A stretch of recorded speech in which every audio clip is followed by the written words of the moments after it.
Hörmətli məclis, hörmətli sosial səhiflərimiz, sahibləri, şairlərimiz.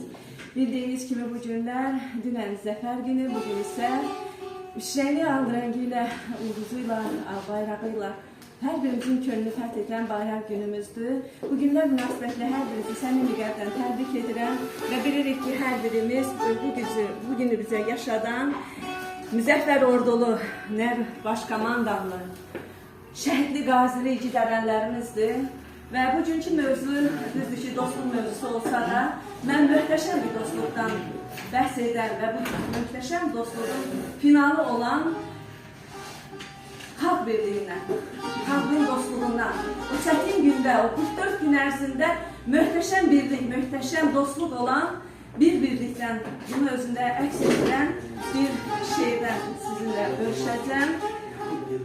Zəfərli Bayraq günü şeirimi. Onu qeyd edim ki, dünən biz Zəfər yürüyüşü ilə əlaqədar parad deyirik. Zəfər yürüyüşündə də iştirak etdik. Həmin Müzəffər ordumuzun necə gözəl bir ordu olduğunu canlı belə görmək bir başqa aləmdir. Eşq olsun yenə də deyirəm, bizə bu zəfəri yaşadan igid ərənlərə. Zəfərli Bayraq günü şeiri. Vətən sevdalısı, bayraq sevdalısı mən, yazım möhtəşəm olan zəfərli bu gündən.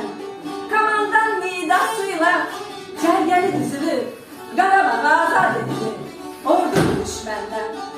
Biz nə qədər çəkəydik, biz nə qədər çəkəydik, gəl iki şələsin, mərd igidlər açdı, namərd türkü şələsin. Elə şillə vurdular, elə şillə vurdular, nə ustab şilləsin.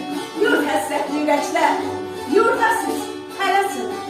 Zəfərli bayraq günü düzülüb ard-arda, qarı bülbül boylanır, Şuşa, Qarabağda. Şükür göz yaşın silir, ağlar Xocalı da. Nazlı yazlar yazmışdı, bayraq ucalacaq, Xanlı Xan kəndində, göz yaşlı Xocalıda.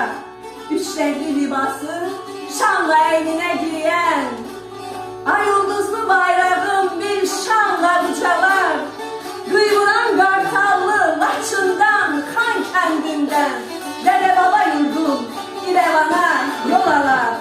Ey vətən sevdalısı, igid nərələnim, vətən sağ olsun deyə can fəda edənim.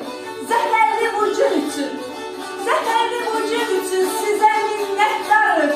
Tarixən zəfərli millət olaraq varım. Sənə zəfər yazan Ali Başkomandanım, Ali nidamla birləşdi Azərbaycanım.